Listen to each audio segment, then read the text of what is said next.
O orgasmo é o que acaba com o seu relacionamento. Como você pode prolongar o amor? Como você pode fazer a paixão, o amor nunca acabar? Como você pode ter um relacionamento mais saudável para ter filhos mais saudáveis e uma melhor saúde? Eu sei que eu falo só sobre nutrição e medicina de estilo de vida aqui no canal, mas o podcast de hoje envolve saúde porque envolve relacionamento.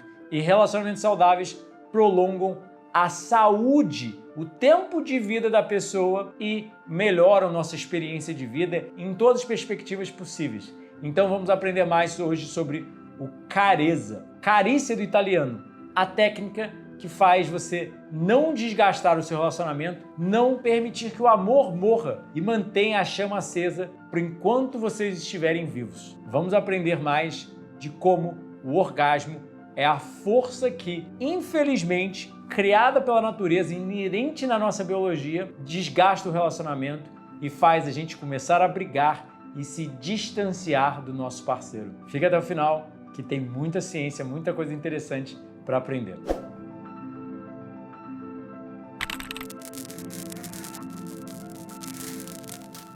Prazer, sou o Dr. Eduardo Coraça, nutricionista clínico que ama trazer para você o que há de mais recente na literatura médica científica. E eu devo relembrá-lo que o podcast não tem patrocinadores, porque eu não acredito em apoiar algo que eu não uso ou que eu não acho que é benéfico à população. Suplementos, remédios, tratamentos, etc. Eu acredito em medicina de estilo de vida. Sol, sono, atividade física, dieta primariamente ou exclusivamente baseada em plantas, entre outros fatores. Então, eu devo frisar a você que, como saúde é produzida por vida saudável, eu acredito em material educativo. Então, se você quer apoiar o podcast, eu te convido a ler os 10 livros já publicados que eu tenho e ciência da boa, de 100 a 200 páginas cada um dos livros, com o que há de mais recente na literatura médica científica, todos eles com referências bibliográficas de artigos médicos científicos nos mais renomados jornais médicos científicos. Então, são 10 livros já publicados, 6 cursos online,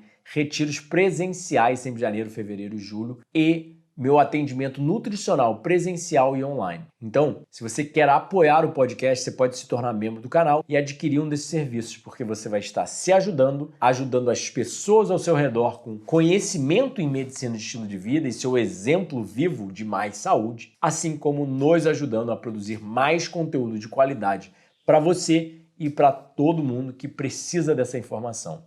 Então, como nenhum produtor de brócolis ou de banana já chegou para apoiar o podcast, eu te peço a sua ajuda. Mas, se você não pode ajudar, simplesmente compartilha esse vídeo, comenta, senta o dedo nesse like, se inscreve no canal e aperta o sininho. Quanto mais interação você faz com o YouTube, mais ele entende que você gosta, mais ele mostra para mais pessoas. Então eu preciso da sua ajuda para continuar crescendo o canal e levar essa mensagem às massas. Prazer, sou o Dr. Eduardo Coraça, nutricionista clínico, e amo trazer para você o que há de mais recente na literatura médica científica.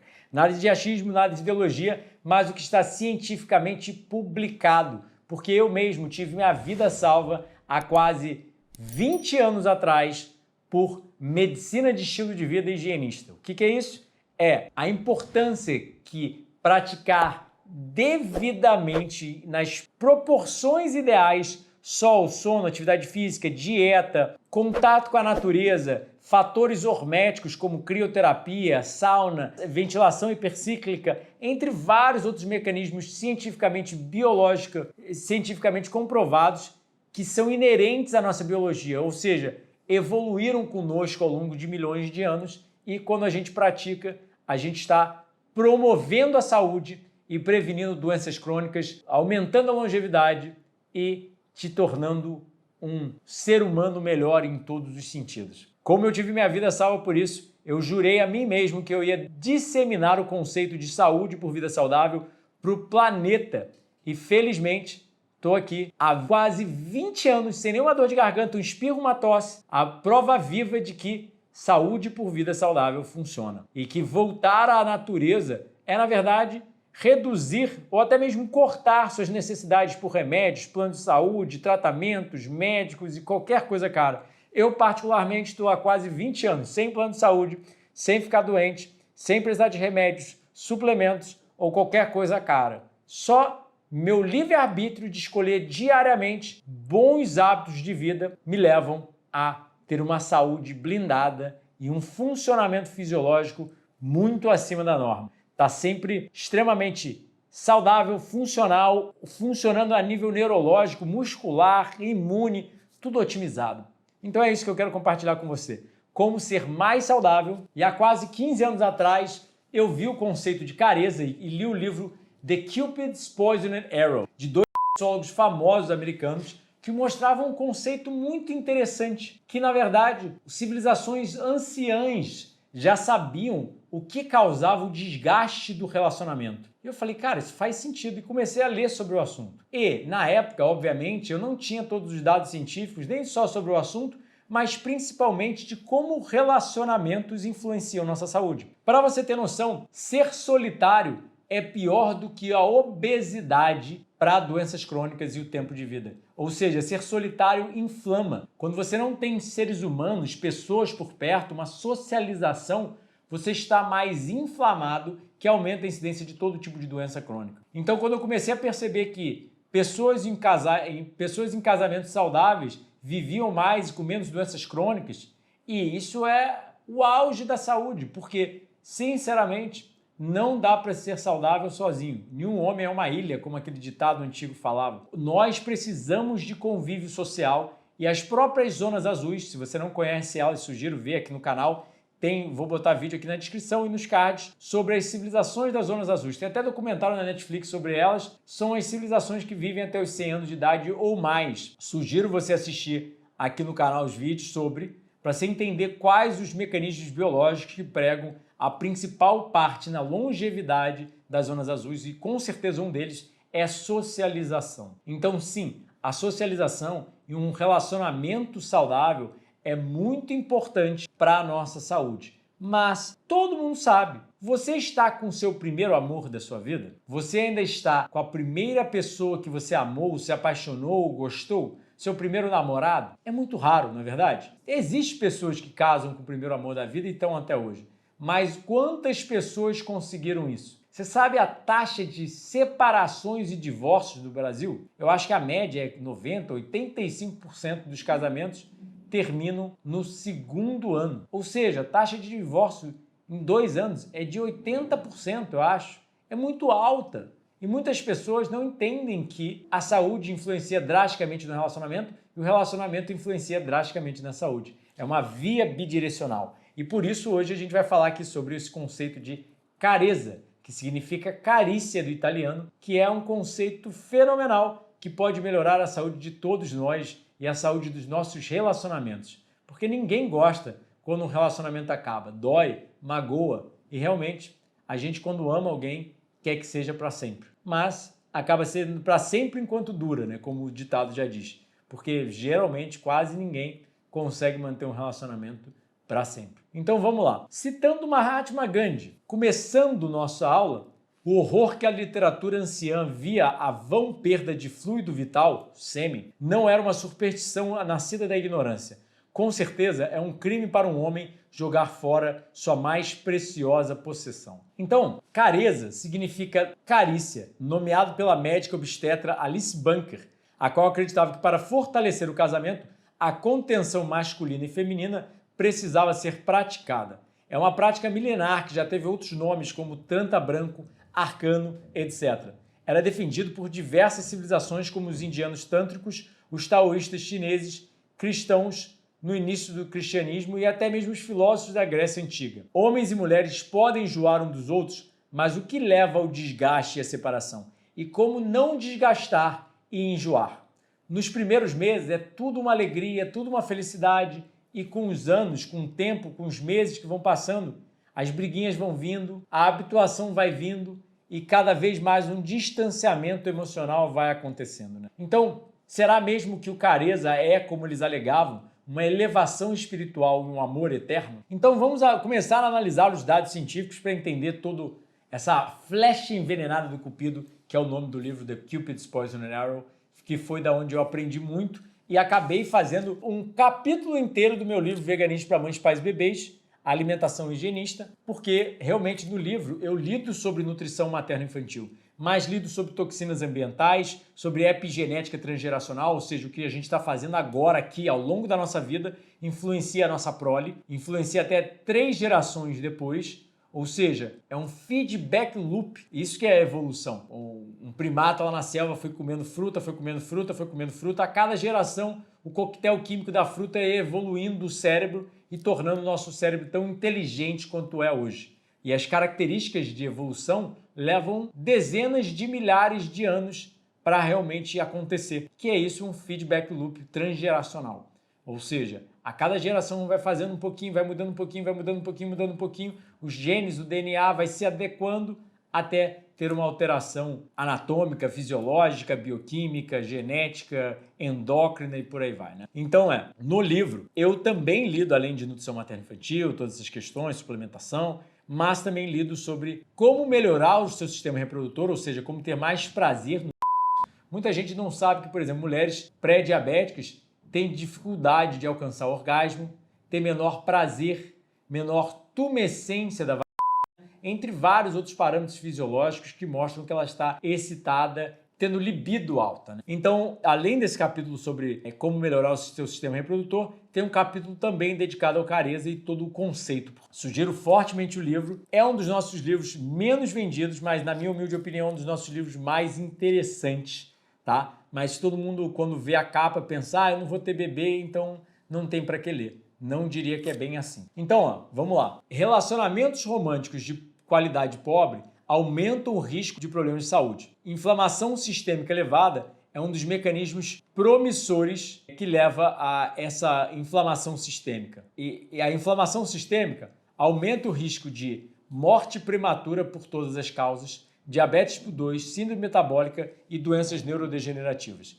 Tem vídeo aqui sobre doenças neurodegenerativas aqui no canal também. Inflamação pode estar sistemicamente elevada, mesmo quando as pessoas não estão machucadas ou sendo expostas a um patógeno. Por exemplo, estresse psicológico ativa o sistema nervoso simpático, que causa a liberação de norepinefrina, ou seja, a noradrenalina. Por sua vez, a noradrenalina se liga aos receptores enérgicos nas células do sistema imune. E a ativação desses receptores aumenta a inflamação. Ou seja, um relacionamento romântico, mas que você está sempre brigando, se estressando, sempre ali no auge do estresse, causa uma inflamação generalizada pelo organismo que aumenta a incidência de doenças. A mudança da paixão para o amor. Aí, eis a grande questão. O amor abrange uma grande quantidade de sentimentos, emoções, atitudes e estados mentais que mudam de afeição para o prazer. A paixão pode ser definida como algo muito intenso e forte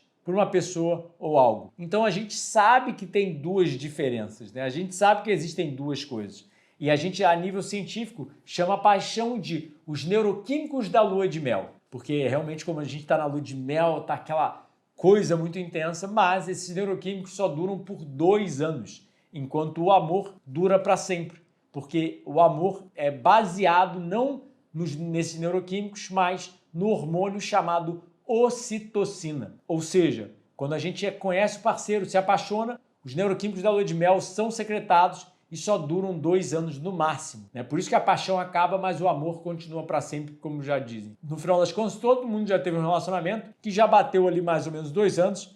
No início era bem intenso, depois de 1 ano vai esfriando, no final de 2 anos a probabilidade de acabar é muito grande. Por mais que não acabe, esfria bastante. Então, a mudança da paixão para o amor. Tirando do livro, quem nunca foi acertado pelo Cupido? Todos nós já vivenciamos aquela paixão avassaladora, uma sensação tão forte que parece que vamos explodir de tanta emoção, felicidade e desejo pela pessoa amada. Ela se torna a pessoa perfeita, mais bonita, atraente, começamos a ter uma admiração enorme, um carinho e uma apreciação sem igual. Você sente como se pudesse fazer tudo por ela, nada é um esforço grande quando se trata de conquistar e agradar nosso amor.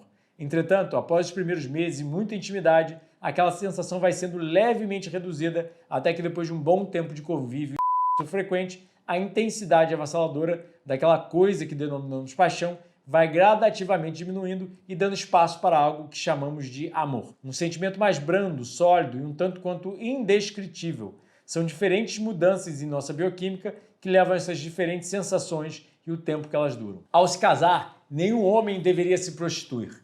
Deveriam ficar com aquelas que eles amam, se a mulher fosse metade da tentação que era antes do ato do que após. Antologia da Grécia Antiga. Ou seja, os próprios filósofos gregos, os chineses taoístas e várias outras civilizações ao longo da história já falavam disso, que a paixão muito fervorosa, etc., acaba morrendo com o tempo e que a atração depois do ato é realmente muito reduzida porque a natureza fez assim por querer hibridizar nossos genes. São todos mecanismos neurobiológicos que são imburláveis, mexe com o seu cérebro primitivo, o seu cérebro reptiliano, a gente vai falar mais à frente. Então, por que exatamente a natureza criou o amor? Olha que interessante esse artigo, chamado As Mudanças Hormonais quando a gente se apaixona. A formação de pair bonding, como é chamado na literatura, ou seja, eles chamam mamíferos que criam elos. Ou seja, os mamíferos têm, alguns dos mamíferos criam elos para poder se proteger e cuidar da prole. Imagina, por exemplo, um rato. Em 2 meses, um rato se torna um adulto. Mas imagina um ser humano. Em 18 a 21 anos, ele se torna um adulto. Então, o que você tem que entender é que uma mulher sozinha na natureza, com uma barriga enorme, gestando um filho, ia ser uma presa fácil. Não ia conseguir se proteger devidamente, não ia conseguir obter comida devidamente, ia ter muito menos probabilidades de sobrevivência ao invés de quando ela tem um homem forte ao seu lado para proteger ela e a cria. Então, literalmente, o amor e a paixão foram estímulos da natureza criados para inseminação e garantir o início da sobrevivência da prole.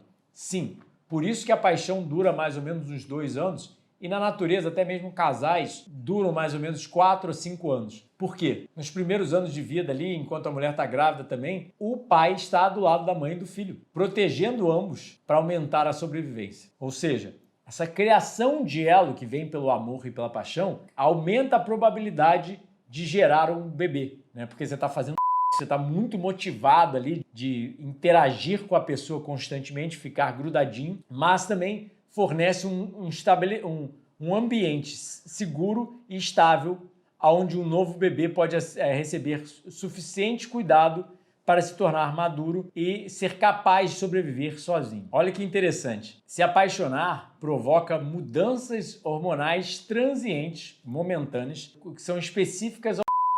Ou seja, as mulheres têm uma mudança exata nos hormônios e os homens têm outra mudança. Níveis de cortisol, de estresse, são significantemente maiores naqueles que acabaram de se apaixonar comparado com os que não estão apaixonados. O FSH e a testosterona são menores nos homens em apaixonados, enquanto nas mulheres elas apresentam um maior nível de testosterona. Há mais de 2.000 anos atrás, sem o conhecimento científico desse desequilíbrio hormonal, sintomas e alterações psicológicas que o orgasmo causa, em seu livro Remedia Amores, a cura para o amor. É você um prisioneiro do amor que não consegue se afastar devido aos seus meigos sentimentos?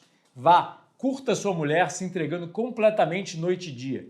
Deixe a repulsa ser sua enfermidade. Até mesmo quando você achar que já teve o suficiente, continue até você estar acabado e a superabundância destrói o amor, extinguindo o prazer em estar na companhia dela. É muito interessante, muito impactante em pensar que isso, na verdade, eles conseguiam perceber coisas que muita gente hoje em dia não consegue, por estarem mais conectados com a natureza, uma dieta mais natural, entre vários outros fatores. Ao eu ler o Cupid's Poison and Arrow, eu me lembro de uma coisa que bateu muito na minha cabeça, porque eu me vi muito no comentário.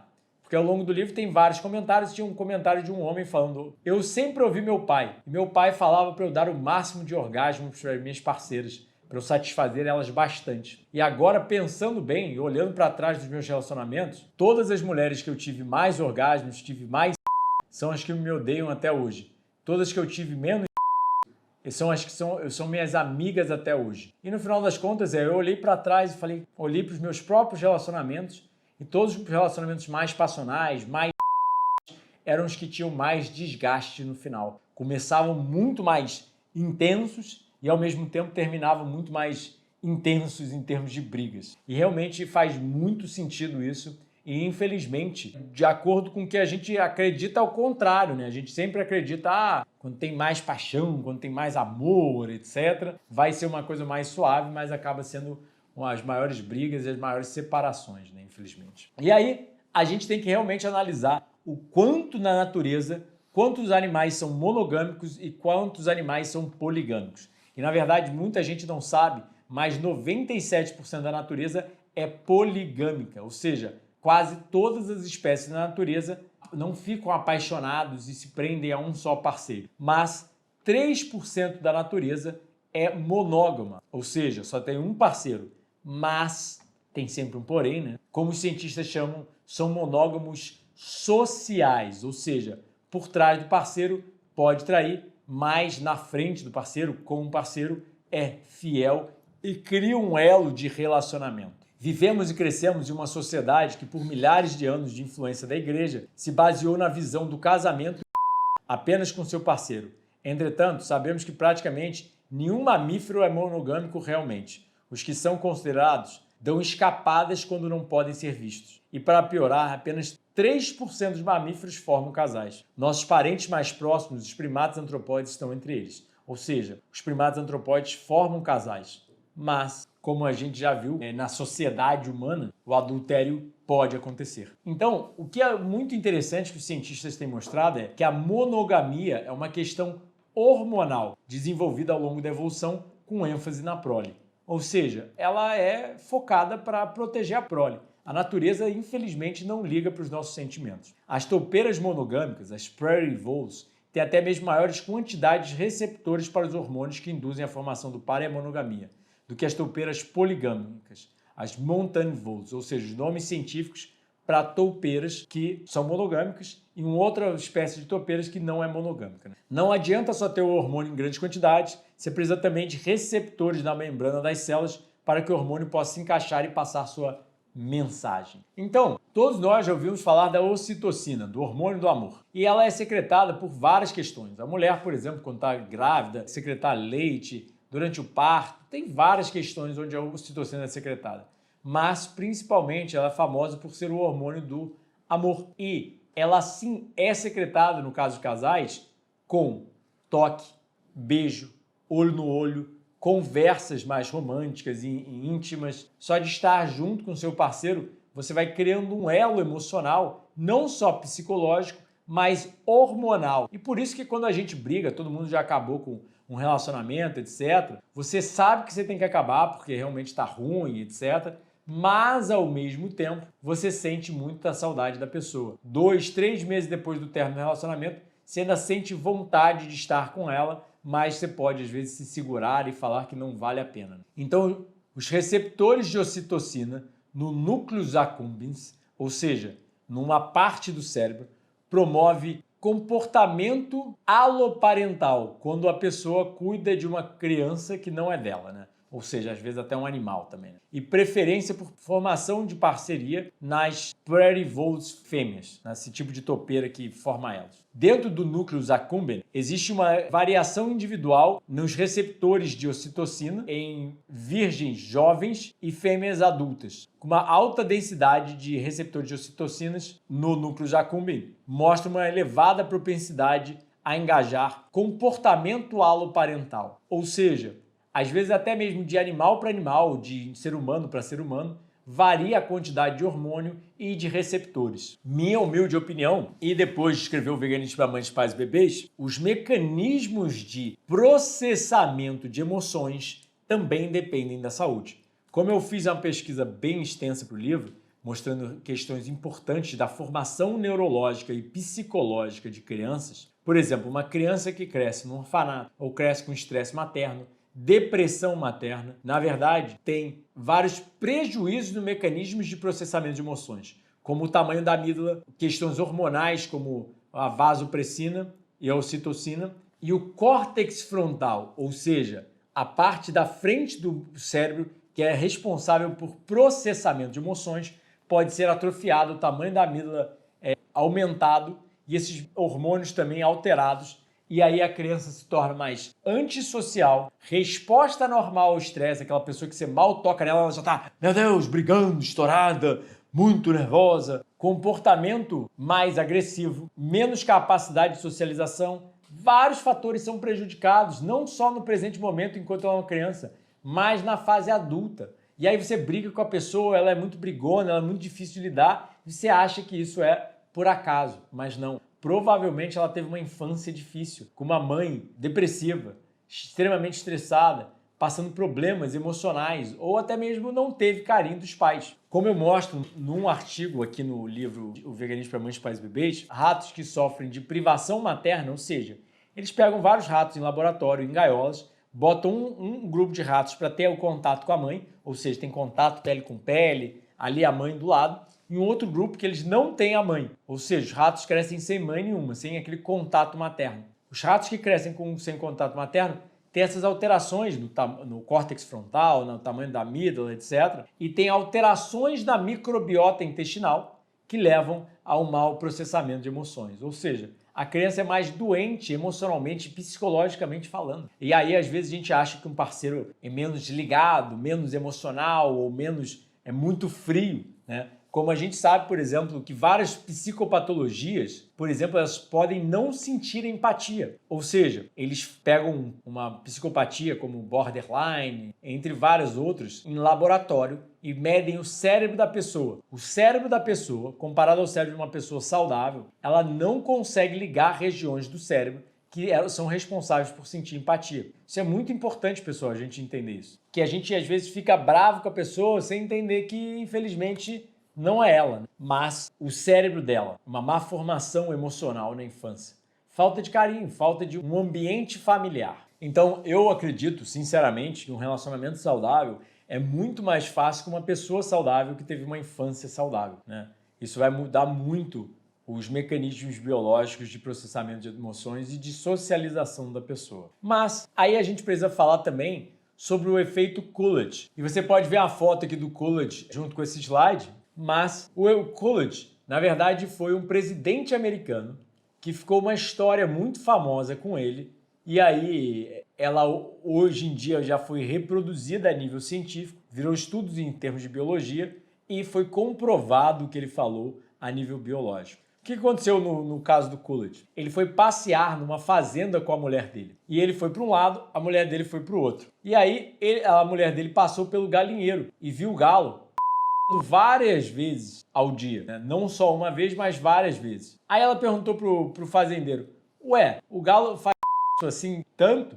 Aí ele, com certeza, senhora Coolidge, ele faz várias vezes ao dia. Aí ela chegou, oh, que interessante, fala isso pro senhor Coolidge. Aí quando o senhor Coolidge passou pelo galinheiro, o fazendeiro chegou e falou, ó, senhor Coolidge, sua mulher falou para falar para você que o galo faz várias vezes ao dia. Aí ele, com a mesma galinha? Aí o fazendeiro, não, o Sr. Coolidge, né, o presidente americano, falou, fala isso para a senhora Coolidge. E no final das contas ele mesmo já tinha percebido o que os filósofos gregos já falavam, os chineses e taoístas já falavam, que o orgasmo causa esse desgaste. É como comer uma pizza, ou comer uma fruta no meu caso, né, que eu não gosto mais de pizza. Eu vou comer um durião. Durião é a fruta mais gostosa do mundo.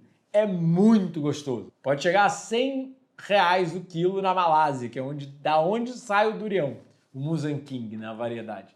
Mas, no final das contas depois do primeiro durião, segundo durião, terceiro durião, quarto durião, você tá tão cheio que durião não é mais gostoso. E é a mesma coisa com comida e é a mesma coisa com quando você já fez uma vez no dia, 2 vezes no dia, 3 vezes no dia, na quarta vez no dia, você já não tem tanta libido, não é verdade? E, no final das contas, não estou sugerindo para você não fazer ou para não fazer com a sua mulher, mas o que os dados científicos mostram é a mesma coisa que o Sr. Coolidge. Pega um rato, bota ele numa gaiola com uma rata. Eles procriam. Daqui a pouco, quando eles analisam os níveis, não só hormonais, mas regiões do cérebro são menos ligadas quando aquele rato olha para aquela rata. Mas você bota uma nova rata na gaiola e ele tem essas alterações hormonais e de imagens no cérebro que mostram que ele tem interesse renovado. Ou seja, a queda da libido não foi tanto por causa do rato em si, mas sim por causa da habituação com a parceira que ele já tem. Ou seja, o orgasmo, ele causa a saciação. E por isso o Careza sugere sem orgasmo. E por isso também era chamado de o Tantra branco. Todo mundo já ouviu falar que o Tantra fica mó tempão sem fazer orgasmo, sem ter orgasmo, etc. No caso do Tantra branco, que eu acho que são 3 tipos de Tantras, o Tantra branco visa não ter orgasmo. A gente vai falar mais sobre a prática mais à frente, mas é muito interessante você entender isso, que não é só para o homem que desgasta. Muitas mulheres acabam com seus relacionamentos com os homens. E muitas mulheres também desgastam o parceiro. No início elas são muito apaixonadas, depois quer ficar um tempo de boa, não tá tão grudada e tão, meu Deus, tão ligada, não é verdade? Porque é simples. O homem desgasta, mas a mulher também desgasta com o orgasmo. Ambos têm o desgaste com o orgasmo. Tenta fazer sem finalizar, sem ter o orgasmo, para ambos os lados, e tenta fazer tendo o orgasmo e ver se a sensação não é diferente. Tenta passar um mês fazendo sem orgasmo e tenta passar um mês fazendo com orgasmos contínuos. E ver quando mais você briga, quando mais você tem um desgaste do amor e do relacionamento em si. Então, pesquisas com animais, desde ratos até primatas, mostram que após intensa copulação com um parceiro específico, o macho começa a mostrar cada vez menos interesse na fêmea. Mas ao colocarem outra fêmea na gaiola, ele não só demonstra revigorado e com apetite, como ocorrem mudanças hormonais que indicam seu desejo pela nova fêmea. E se continuar a introduzir novas fêmeas, o efeito continua a ocorrer até o animal estar completamente exausto. A diversidade estimula picos de dopamina em seu cérebro, resultando no desejo por copular com um novo. Eu vou botar o artigo aqui na tela também para vocês verem de onde eu estou alegando. Então, o que acontece estamos percebendo que todo esse sistema hormonal que age durante o sexo, paixão e orgasmo, na verdade foi criado pela natureza para criar variedade genética. Ou seja, a natureza visava hibridização. Se um homem só fica com a mesma mulher para o resto da vida, menos chance de proliferação, porque uma mulher só pode ficar grávida uma vez a cada ano, pelo menos. E vai provavelmente só ficar grávida uma vez a cada 3 anos, 4 anos, porque ela ainda vai querer amamentar o bebê, dar um pouco mais de ênfase ao bebê. Ela não tem tanto interesse em ser ativa. Até mesmo dizem que o homem perde interesse pela mulher, a mulher perde interesse pelo homem enquanto ela está grávida. E por aí vai, né? Provavelmente devem ter alterações hormonais, bioquímicas também. Então a natureza fez o orgasmo desgastar a nossa sensação pelo parceiro e procurar parceiros diferentes. E eu não estou induzindo poligamia, tá, pessoal? Eu acredito na monogamia, eu acredito na formação de uma família, sou super a favor disso. Estou falando porque eu quero ver vocês prosperarem nos seus relacionamentos e não induzir uma orgia sem igual na sociedade, que não é isso que eu viso e quero ajudar com essa aula. Mas, sim, a natureza visava a copulação com diferentes parceiros para mais hibridização genética, melhorar os genes e aumentar a possibilidade de procriação. O aumento da dopamina ao ver um novo potencial parceiro nos induz a sensação de eu quero aquilo. E depois a subsequente queda nos faz ter aquela sensação de estar satisfeito. A habituação que ocorre após inúmeros orgasmos serve o papel biológico que a natureza nos impôs, fazendo um novo pretendente ser tentador e, com o tempo, ser apenas mais um entretenimento comum. O que eu achei no Google aqui mostrando o efeito Coolidge é um biológico fenômeno observado em animais onde os machos progressivamente perdem interesse em procriar com a mesma fêmea, mas têm um interesse aumentado com novas fêmeas. Mas isso é para a mulher também. Olha que interessante essa pesquisa aqui. Os rezos foram repetidamente colocados para reprocriar com a mesma fêmea, injetados com hormônios para estarem sempre excitados. Paraíso masculino? Não. Os machos copulavam cada vez menos frequentes, com cada vez menos entusiasmo ao longo de 3 anos e meio. Entretanto, ao serem colocados novas fêmeas, voltou uma nova alta taxa de e desejo. Muito interessante, eles injetam a fêmea com hormônios para ela estar sempre receptiva sexualmente e mesmo assim o desejo e a vontade de fazer é reduzida. E aí eu falo, a grama do vizinho é realmente mais verde? Porque é isso que acontece. A gente sempre começa um relacionamento, começa muita briga e pensa o quê? A grama do vizinho é mais verde. Vem essa mensagem no subconsciente brigando e pensando, mas aquele parceiro tinha isso, aquela pessoa tinha aquilo. Aquela pessoa ia me tratar melhor. E a gente sempre começa a abrir um pouco o leque devido ao desgaste. Você já sentiu a perda do encanto pela pessoa amada? Uma sensação que a lua de mel acabou, que já não é mais tão interessante, quente, desejável, que seu parceiro não te valoriza mais, uma irritação constante com pequenas coisas que acabam com seu sentimento perante a ele, ou brigas constantes e com como reconciliação até que um dos dias os dois decidem que não dá para mais aguentar os problemas da relação e que provavelmente um outro parceiro seria melhor. O velho ditado, a grama do vizinho é sempre mais verde, começa a dominar seus pensamentos. Daí surge o egoísmo, a falta de atenção e zelo por infidelidade, a falta de desejo no casamento. Quantas pessoas já não se sentiram mal-humoradas, resmungonas, irritadas no dia seguinte após o sexo e 1 ou 2 semanas após ou sem ver a pessoa, se tornam extremamente agradáveis e solícitos perante ao seu parceiro com quem se brigou e fez pouco caso durante dias. Isso é simplesmente a mudança hormonal de altos níveis de dopamina secretados a favor do seu parceiro para baixos níveis devido à habituação causada pelo orgasmo a longo prazo. Ao invés de vivenciar constantes picos de dopamina, vivenciamos níveis baixos sempre após cada orgasmo, que nos faz ver defeitos no nosso parceiro que eram anteriormente encobertos pelos neuroquímicos da lua de mel, ou seja, pela paixão. Por isso que as pessoas começam a testar novas posições, viagens, entretenimentos diferentes, terminar a relação e procurar por um parceiro mais compatível, frequentes traições em função de reviver a chama da relação, ao invés de simplesmente praticar o careza. Ou seja, o desgaste do relacionamento é neurológico, é bioquímico, hormonal, ou seja, é só uma mensagem hormonal para o seu cérebro reptiliano, ou seja, o seu cérebro primitivo, que interpreta aquilo. É um subconsciente. Você não está consciente da sua mágoa em relação ao seu parceiro ser por causa do orgasmo. Ou seja, você não percebe. É só uma coisa que fica ali no seu cérebro resmungando constantemente, mas sem perceber. E aí você vai do amor eterno, apaixonado, que vai querer viver para sempre, está completamente desgrudado com a pessoa, daqui a pouco para brigar por causa da pasta de dente, por causa da escova de dente, por causa das coisas mais bobas possíveis, você vê em constante briga. E isso é a forma da natureza causar o atrito e a separação do casal, ou até mesmo traição, causar o desgaste e seguir para novos relacionamentos, novas possibilidades de hibridização e de inseminação de novas fêmeas. Então, quais são os benefícios do careza? De acordo com os autores do Cupid's Poison and Arrow, e eles embasam a nível científico, termos de vícios como pornografia, masturbação, jogos de azar e apostas, até mesmo alcoolismo e drogas, são vícios que praticantes do careza relatam perder facilmente. Foco no sentimento e relacionamento duradouro, ao invés do prazer momentâneo. Recuperar ou manter eternamente a paixão e o amor. Centenas de casais alegam que a prática do careza salvou seus casamentos e fazem um casal, mesmo depois de muitos anos, ainda estarem perdidamente apaixonados um pelo outro. Apesar de soar algo extremamente difícil e contraintuitivo, por ir contra a nossa programação biológica, tanto homens e mulheres que praticam alegam valer muito mais a intimidade emocional, o amor prolongado, o companheirismo fortalecido e o humor estável que a prática fornece do que em alguns segundos de prazer em demasia. A prática do sexo é prolongada. Os casais geralmente passam muito mais tempo no ato sexual. A energia continua alta após e a vontade pelo parceiro não acaba. Evita o estresse, ou seja, a dor da separação, os problemas judiciais e o término daquele sentimento que um dia pareceu ser para sempre. Aumenta a conexão emocional e o prazer imensuravelmente.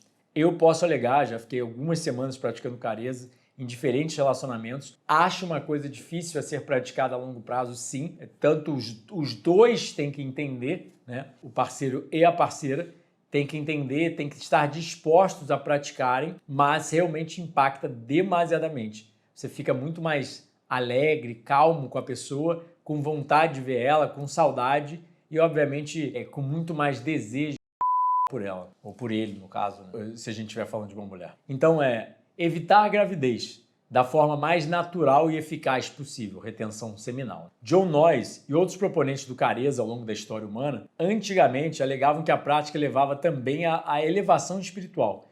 Para os tântricos, o sêmen é uma essência divina, uma forma de companheirismo espiritual. E, apesar de ainda não ter dados científicos, na minha humilde opinião, como o orgasmo carrega muitos nutrientes e a gente se sente cansado após ele, você se sente com vontade de dormir, convenhamos, não é verdade? Retarda o envelhecimento. Na minha humilde opinião, a gente ainda vai achar dados científicos, mas realmente não tem dados científicos até o presente momento. O orgasmo faz uma alta taxa de trabalho fisiológico. Você vê que você cansa, você gasta nutrientes e você precisa dormir depois dele. Você precisa dar uma descansada para poder produzir de novo, né? Ou seja, a cada ejaculação são milhões de espermas sendo produzidos. Como os próprios franceses antigamente chamavam, tinha uma expressão de la petite morte, ou seja, a pequena morte. Em animais não humanos, a restrição proteica leva à diminuição da fecundidade e maior longevidade.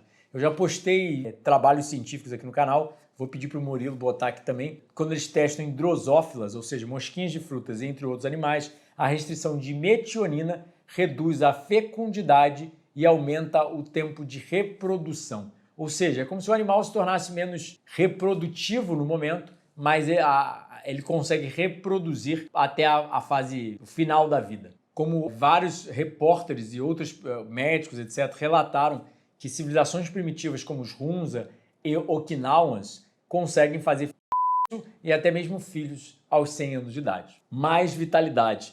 Não só proponentes do Careza alegam estar mais cheios de energia e capacidade de raciocínio, como nossos próprios atletas são forçados ao celibato por até mesmo uma semana ou mais antes da competição para conservar energias. E parando para pensar, quem não se sente exausto e com vontade de dormir após o orgasmo? E aí, citando os antigos chineses, o clássico chinês Sunu, se você praticar sem missão, exercitar o autocontrole e a calma da paixão, o amor na verdade aumenta. Então, o ciclo da paixão. Evidências genéticas de polimorfismo associadas com ocitocina, vasopressina e dopamina funcionam para afetar a propensidade de manter um amor romântico no início do casamento. Nós concluímos que a manutenção do amor romântico é parte de uma estratégia dos mamíferos de reprodução e apego a longo prazo que influencia pelo circuito de recompensa, que eu também já falei em vários vídeos sobre circuito de recompensa aqui no canal, um circuito no nosso cérebro que a natureza utiliza para estimular a gente a comer e fazer sexo e outras coisas que ela acha essencial para a nossa sobrevivência. Porque se a natureza não nos recompensasse com uma recompensa, o hormônio do prazer, uma sensação muito boa de prazer, ninguém ia querer comer e fazer sexo, não é verdade? A gente tem um instinto, um estímulo natural para comer e porque isso secreta muito dopamina. É o circuito de recompensa. É uma coisa brilhante. Tem outros vídeos aqui no canal para você entender mais sobre o assunto, mas é um processo cognitivo complexo e fatores genéticos que fazem todo esse ciclo da paixão. Envolve milhares de mecanismos, vários mecanismos biológicos a nível hormonal e bioquímicos, como você pode ver eles falando, né? Cientistas estão começando a mostrar por evidências como níveis hormonocéricos, ressonância magnética e análises feitas nos cérebros de roedores que existe, na verdade, um ciclo da paixão que ocorre após o orgasmo. Mudanças bioquímicas devido a um pico da dopamina, o hormônio do prazer que é elevado em demasia durante o orgasmo é responsável pela indescritível sensação que chamamos de orgasmo. E como tudo que sobe muito precisa descer, após esse pico de dopamina, há uma consequente queda que leva à alteração comportamental que nos deixa saciado de sexo e do nosso parceiro. Esse equilíbrio pode levar até 2 semanas na qual as virtudes e qualidades do nosso parceiro são sobreestimadas e seus erros e defeitos são superestimados. Caso soframos de ciúmes ou qualquer outra adversidade no relacionamento que ameace a perda da nossa relação ou até mesmo olhar para fotos dos nossos parceiros, aumentamos nosso prazer. Então, literalmente, o orgasmo causa essa alteração perceptual por em volta de 2 semanas. Então, depois que você tiver um orgasmo com o seu parceiro e tiver brigas, se acalme e saiba que é essa alteração perceptual no seu cérebro reptiliano, no seu cérebro primitivo, no seu subconsciente, que não é controlável. Você vai ter sensações ruins perante ele, isso é normal, e um certo desgaste de, tá bom, aquelas brigas que duram às vezes um mês, né? Fica meio que distante, sem falar, sem vontade de nada, etc. Isso é normal, isso é fisiológico e, como ele fala ali, tudo que sobe demais, cai demais. Então, existe um pico de dopamina quando você está no quando você vai ter o orgasmo, mas depois cai demais. Amantes que usam seus órgãos simplesmente como servos de suas naturezas espirituais, abstendo-se do clímax, a não ser quando desejarem procriar, regozijarão a mais alta bênção do companheirismo por qualquer duração de tempo, sem saciedade ou exaustão e, portanto, a vida de casado torna-se permanente mais doce do que o cortejo ou a lua de mel. John Hopper Noyes, em seu livro Male Continence, continência masculina. E o William Lloyd também falou, à medida que você adquire o hábito de fornecer sua eletricidade como uma bênção para seu parceiro, diretamente dos seus órgãos genitais, mãos, lábios, pele, olhos e voz, você adquirirá o poder de satisfazer a si mesmo e a ela sem o orgasmo.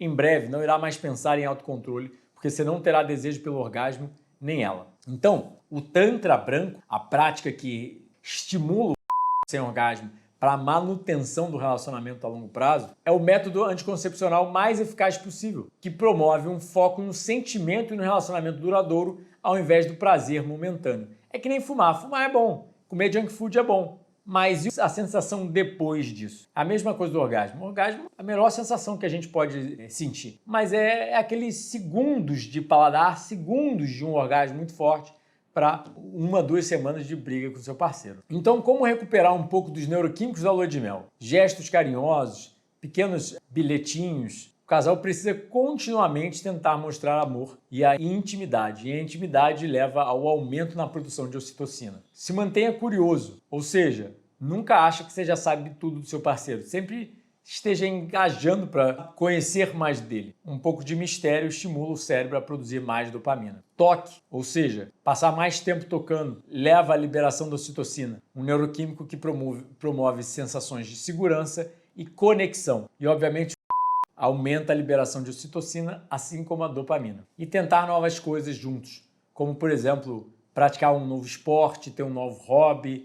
Hábitos juntos podem fortalecer o casal também. Olha que interessante essa pesquisa, mostrando que mamíferos que criam elos aparecem em pair bonding, a criação de elos entre um mamífero e outro, aparece não só na raça humana, em todas as nossas sociedades, mas como em várias outras espécies de mamíferos também. E citando a socióloga que escreveu Cupid's Poison and Arrow, a evolução não liga para a felicidade, fidelidade ou companheirismo para a vida toda. Ela liga para garantir a proliferação da raça. E aí, só para finalizar a nossa aula de hoje, os Hunza, por exemplo, os Okinawas, várias dessas zonas azuis, dessas civilizações longevas, que vivem de forma mais natural, comem de forma mais natural, têm hábitos mais naturais e são, obviamente, mais saudáveis, é dito que eles casam para a vida toda.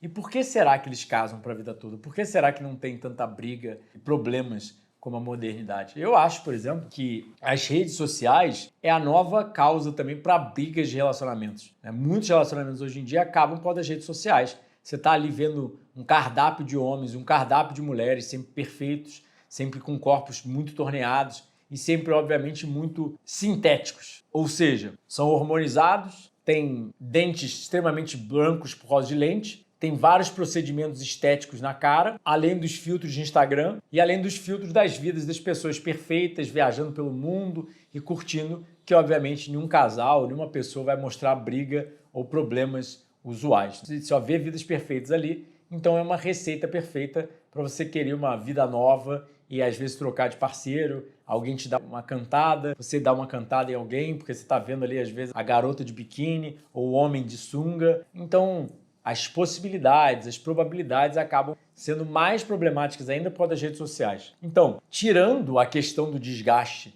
com o orgasmo, que a gente já tinha uma maior propensão de acabar o relacionamento na natureza, temos redes sociais, diferenças sociais de gostos, desinteresses econômicos, estresse da vida moderna, privação de sono, ou seja, casais que dormem menos, brigam mais e fazem menos sexo, a gente sabe disso. A falta de saúde, a falta de atividade física. Hoje em dia, isso tudo altera. Me deixa um dia sem treinar. Eu nunca fiquei, né? Mas eu fico um dia, às vezes eu vou só jogar tênis de noite. Eu passo o dia um pouco mais estressado. Quando eu jogo tênis logo de manhã, é a melhor coisa do mundo. Eu me sinto muito melhor quando eu vou malhar, quando eu saio para correr, tenho uma interação na praia. Eu me sinto muito bem. Então, sim, a falta de atividade física, a falta de saúde, privação de sono, tudo isso mexe com o nosso humor, deixa mais propenso a acabar o relacionamento. Como questões financeiras também. Hoje em dia, cada um tem uma aspiração financeira, cada um tem um nível social, econômico, que isso causa também alterações perceptuais no relacionamento. E, como eu falei antes, malformações neurológicas e emocionais na infância também podem afetar. Ou seja, são inúmeros parâmetros não naturais que afetam ainda mais a estabilidade do casamento e do casal. Então, mais uma razão para se blindar e tentar não só viver de forma saudável, como também tentar focar mais no ato do como amor e como interação entre o casal, só muito forte, muito carnal e no final das contas mais propenso, mais focado em apenas orgasmo, em apenas... E só para finalizar, eu queria brevemente comentar sobre o NAP, Natural Family Planning. Eu coloquei um pouco sobre no livro. Eles chamam também de NAP, pode ser chamado de o método simptotermal. São 3 mecanismos que se usa para medir a ovulação da mulher. Ou seja, a mulher só quando está ovulando, em poucos dias do mês, ela pode ter filhos. Nos outros dias, mesmo que eles tenham penetração e ocorra o orgasmo dentro, ela não consegue ter filhos, a não ser, obviamente, 48 horas antes, porque o esperma pode ficar vivo dentro da dela. Tirando esse tempo, realmente ela não pode ter. Então, obviamente, esse Natural Family Planning, saber por vários sintomas da mulher quando ela está ovulando e evitar com orgasmo, a penetração e o coito, é uma forma também de reduzir a chance de gravidez, que, de acordo com os artigos, funciona praticamente tanto quanto a pílula, ou seja, é um 99% de efetividade se você seguir esse Natural Family Planning, né? Que seria algumas alterações que ocorrem na mulher, como a temperatura dela é elevada, ou a temperatura da... Eu não me lembro exatamente como é, mas eu acho que é a temperatura da mulher. Eu não sou especialista no assunto, mas eu acabei estudando isso há 7, 8 anos atrás para o livro. A espessura, a viscosidade do líquido é mudado, ou seja, o líquido começa a grudar ao invés de ser muito fácil de soltar, né? E quando a mulher bota os 2 dedos na dela, ela consegue tocar na ponta do cérvix. Ou seja, é como se a ponta do cérvix ficasse mais para fora, né? De acordo com o que eu me lembro sobre o método. Você pode procurar por aí, se educar mais e até mesmo visar praticar com o seu parceiro. Eu tive até uma ex-namorada, quase 16 anos atrás, ela era tcheca e ela tinha um computadorzinho, né? Que era um aparelho que ela carregava com ela, botava acho que botava para medir a temperatura, conectava no dedo dela, eu acho, e já mostrava se ela estava ovulando ou não. E aí, obviamente, se poderia ter com orgasmo dentro ou não, né? Então, não contamina o meio ambiente com xenoestrógenos, ou seja, a mulher não precisa tomar pílula e contaminar o seu corpo e o meio ambiente, porque aí acaba acontecendo, né? Muita gente não sabe, mas a urina acaba contaminando a água. É prático e rápido. De acordo com a literatura, é tão eficaz ou mais que outros métodos contraceptivos, não tem efeitos colaterais ou toxicidade e é um método gratuito. Posso recomendar sobre isso, posso falar amplamente? Experiência zero, mas que é um dado na literatura bem interessante para quem quer um método contraceptivo natural e evitar pílulas e DIUs e qualquer coisa do gênero, e camisinha se você tiver já com parceiro, sabendo que... né? Então, gostou do vídeo? Não se esquece de ler o livro Veganismo para Mães, Pais e Bebês. Você pode adquirir ele no nosso site ou na descrição aqui embaixo, eu vou botar o link. Além disso, tem nossos 10 livros já publicados, nossos retiros presenciais, sempre janeiro, carnaval e julho, nossos cursos online e meu atendimento nutricional presencial e online. São minhas formas de te ajudar a se ajudar e ajudar a outras pessoas. Porque se você compartilhar e fazer mais pessoas saberem desse vídeo, mais pessoas vão se beneficiar desse conhecimento milenar que pode ajudar e mudar a vida de muita gente e de muitos casais e a saúde de muitas pessoas com todo o conteúdo que tem aqui no canal. Espero ter ajudado. Muita saúde frugal. Saúde é produzida por Vida Saudável e clica nesses vídeos para saber mais.